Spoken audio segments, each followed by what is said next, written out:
Hi everybody. The purpose of today's video is to go through the concept of quantum numbers as presented in the current chapter of our textbook. Quantum numbers are essentially a way of addressing electrons. Right? We know in the traditional sense of the Bohr model of an atom that the nucleus is in the middle, and then we have these concentric rings that Bohr called orbits. And he just said that they were level 1, 2, 3, and so on and so on. We know that that's a little bit more complicated, and that the exact positioning of electrons around a nucleus is more complicated than that initial idea. But this is still the concept that underlies the first principal quantum number, which is given the symbol n. And so you'll notice here in this table, which is lifted from chapter 6 in the OpenStax chemistry textbook, the allowed values for n are integers starting with 1. So this is the shell, and as they describe here, the general region for where the electron is going to be. However, we then need to get a little bit more specific. And so what I want to do as we sort of build up this, this concept of more and more specific addressing is to relate this to perhaps the way somebody might address a letter or a package.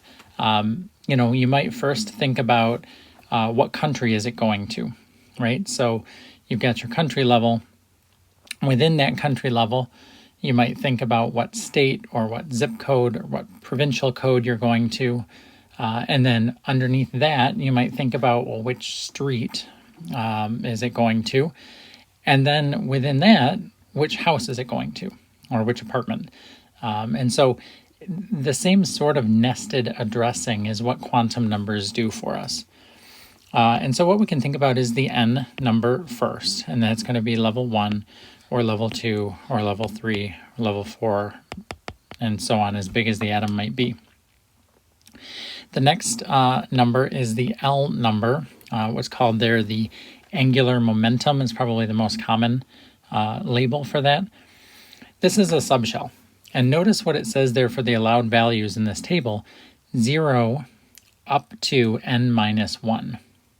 So if we think about that for a second and draw out the actual examples here, for level 1, our values for L can be 0 up to 1 minus 1, or 0. That's the only allowable quantum number for level 1. For level 2, now we could have 0 or 1. For 3, we could have 0 or 1 or 2. 4, 0, 1, 2, 3, and of course so on and so on and so on, where the upper limit is the integer that's 1 lower than our n number. All right. When we talk about electron configurations, then we can think about this in terms of subshells, or the shapes of the orbitals as they mentioned there in the table, where our level 0 would be equivalent to our s orbital, our level 1 would be equivalent to our p orbital, level 2 would be equivalent to a d orbital, level 3 would be an f orbital.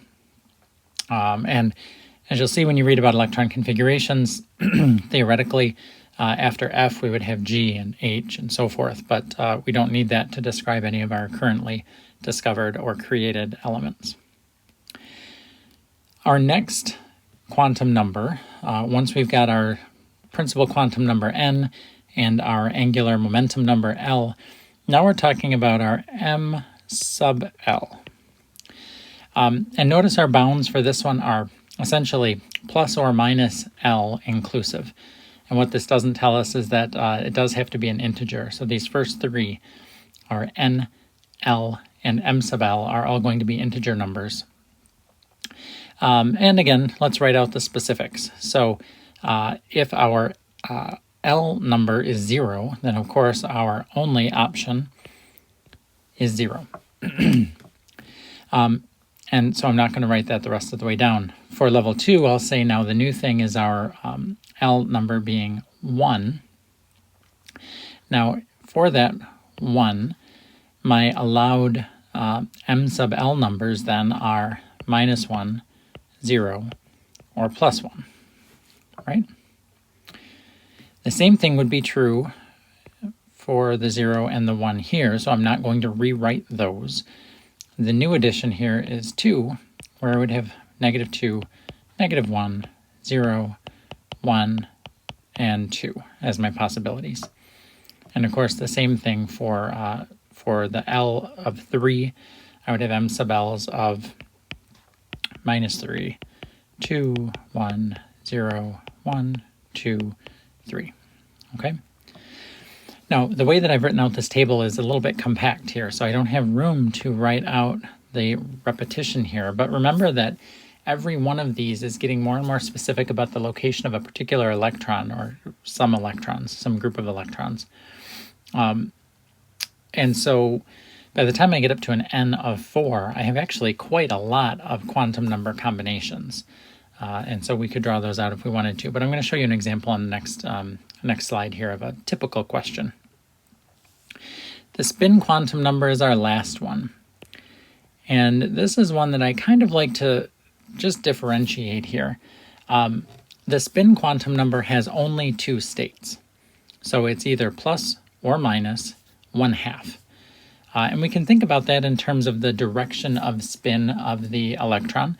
I have a lot of folks that ask me why it's a 1/2 when everything else has been integers, and my sort of off-the-cuff answer is to say it's just to distinguish it from all the other ones that are integers. Truth be told, it doesn't really matter that it's 1/2 for our purposes. We can just say plus and minus. When we draw our electron configurations and our orbital diagrams, oftentimes we'll draw our electrons as a matched pair like this, sitting within some particular orbital. And that's really meant to represent that one electron is spinning one way and one is spinning the other. And so our values here are plus or minus 1/2, and that would be for any of these particular combinations. Okay? So, the most common type of question that you're going to see in terms of quantum numbers, and this is particularly true for standardized tests and things like the ACS tests and stuff, the most common type of question is one in which you would say, what is the, I'm trying to switch my thing to the next slide. Give me a moment here. There we go. There it is. Come on, next slide. Something like this that says, state which of the following sets is possible or impossible. It just makes a really nice multiple choice question. Pick from the list which state is impossible. And so we can look at something like this as an example. So if we look at part A, this question, by the way, is taken from the Ebbing textbook, General Chemistry, problem 770 in the 9th edition. If we look at A, all right, we've got an N of 2. Well, fine. So that should allow us to have an L of 0, 1, or 2. And so we do have that here, so we're doing fine right now. Remember, if the L is 0, the only M sub L numbers we can have are plus or minus that same number, right? Anything in between those bounds of plus or minus L. And so if L is 0, the only M sub L we can have is 0. So we're still doing okay. And then M sub S, plus or minus 1/2, doesn't matter. All right, so that's fine. And in fact, if we look at all 5 of these examples, the M sub S is not going to be our problem. We have plus or minus 1/2 all the way along, so that's not going to be an issue. We don't even really have to talk about it. This one is just fine. It's possible. When we look at B, we have an N of 1. And so for N of 1, remember our L can be 0 up to N minus 1. Actually, I goofed that on the upper one. Up to N minus 1. So the only permissible L number here is 0. And when we look at this, we see L equals 1. That is not possible. So as it's written, not possible because of that L equals 1 that we had right there. Didn't mean to erase the whole thing. All right. For part C, Again, n equals 0, so L can be, oh, wait a minute, we don't even have an n equals 0. Remember, n has to be an integer starting with 1. So right there, that's not possible. We don't even have to look at the rest of it. Okay. The last two entries, D and E, both start us with n equals 2, which means the permissible options for L are 0 and 1. So both of them are okay there. They give us an L of 1 in both cases. Then remember our M sub L, if L is 1, we could have -1, 0, or +1 are the permissible options. So for D, we're doing just fine. We've got -1, not a big deal. And then the spin is okay, so we had that one is going to be just fine. But for E, we have n of 2 again, L is 1, which is just fine. M sub L, they listed as -2, which is not possible. Okay. Sorry about my color coding here. I guess I should have made this one part B not possible. All right. So that's the idea here. You're going to see very, very commonly questions like this that are going to say, what are the possibilities? I just want to show you one more example here in terms of tying this to electron configurations. All right. So if we look at electron configurations, which you're going to see, if you haven't done it already, we'll see it in another unit. We're going to see that we have the 1s orbital is a possibility. And how do I want to do this? I guess I want to do it this way. Let's imagine that we have a some sort of a large electron configuration. Okay, so we've got 1s, 2s, 2p, and then I'm going to skip some stuff here so that I can get to our first d orbital. All right, so there's some stuff I skipped obviously in the middle. Now, what we're looking at here, remember, is addressing electrons. And so if I'm talking about this electron in the 1s orbital, it has to have a different address than the paired electron with it. So let's go through this. For both of these, all right, I'm going to have my N, my L, my M sub L, and my M sub S. Okay? Both of these electrons are going to be in level 1. Right? We see that right here. Remember, for level 1, we only have one option for L, which is going to be 0. So they're both sharing that. And I guess I'll write it this way, okay? Just so we can be clear. 0 represents the S sublevel, which of course we are in. M sub L has the options of an integer from plus to minus L, which of course in this case is just 0. And again, they're both sharing that. The fact that the first three quantum numbers are identical tells us that these two electrons are in the same orbital. There can only be 2 electrons in each orbital. And so now here's the difference. The one I drew in blue we'd label as the plus 1/2, and the one I drew in red we'd label as the minus 1/2. Every electron must have a distinct address, a distinct set of 4 quantum numbers. In this case, they're sharing the first 3 because they're in the same same orbital. It's plus and minus 1/2. All right. Now, if we do the same thing over here, the up and down spin 2s. All right. Now, everything in here is going to have n equals 2, right? Sublevel 2.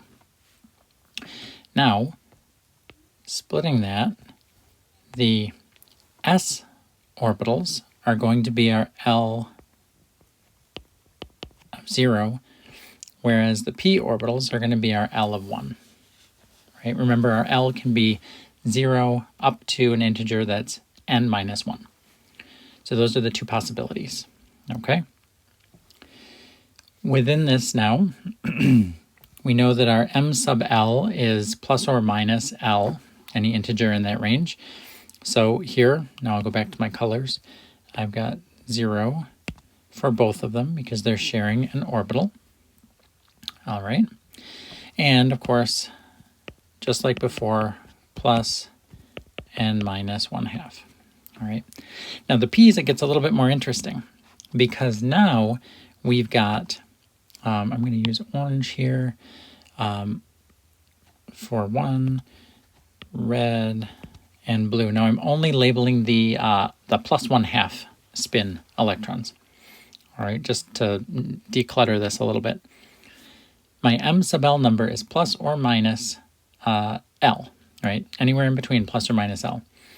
So the way that it's typically written is to say that here, yes, orange, thank you, that the m sub L for the first p orbital would be minus 1, the second p orbital would be 0, and the third p orbital would be plus 1.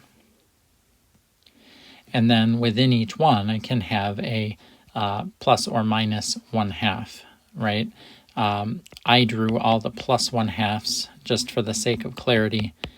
But of course, if there was another one pointed downward, that would be the minus 1/2. So if I wanted to specifically know the quantum numbers that describe that circled electron, I would say that it is an n of 2, L of 1, m sub L of 0, and a spin number of plus 1/2. Okay, that's the set that uniquely describes that one electron. If I jump up to a d orbital, just so you can see how it works, right? This is the 3d, right? So I would say n is 3. Now my permissible L values would have been 0, 1, and 2. 0 would have been the 3s, 1 would have been the 3p, and it would have looked just like the 2p after that. 2 would be my 3d. Okay, so that's what I'm talking about, L of 2. And then I would have my m sub L's, just kind of like I did in the p example. I would say the middle one is 0, minus 2, minus 1, plus 1, plus 2. And then I would have my spin numbers plus or minus 1/2 to describe the upward and downward spinning electron in each case. All right, so for example, if I was talking about an upward spinning electron in that middle spot, I would say n of 3, L of 2, which puts us in the d subshells. I would say an m sub L of 0 puts me in that center one amongst the 5d orbitals, and then plus 1/2 to indicate the upward spin. Okay, so sometimes you'll see questions where you're asked to, assign quantum numbers or identify the quantum number of each one.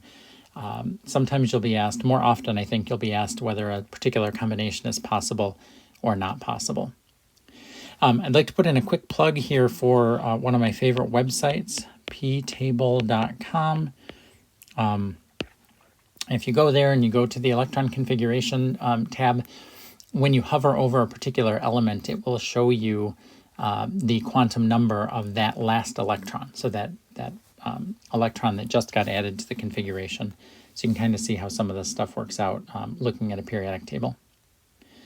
All right, so that's it for now. Email me with any questions, but just practice, and have a really great day. Take care.